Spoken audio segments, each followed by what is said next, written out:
Hello! In this quick video tutorial, I will give you a quick guide on how to delete Housecall Pro. So first, you have to make sure that you're logged into your account on a web browser because this can't be done from the app.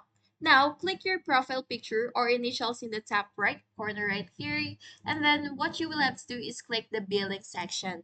And now, just wait for it to load.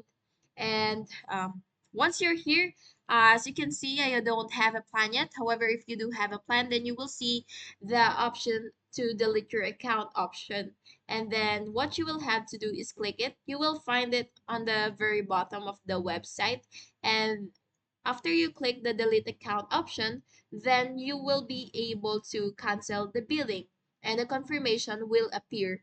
And then after that, that's it. You can just cancel the billing. However, if you want to fully delete your account, you may need to reach out to the Housecall Pro support directly and use the in-app chat or email them to confirm permanent deletion. And that's it. Please like and subscribe if this video was helpful.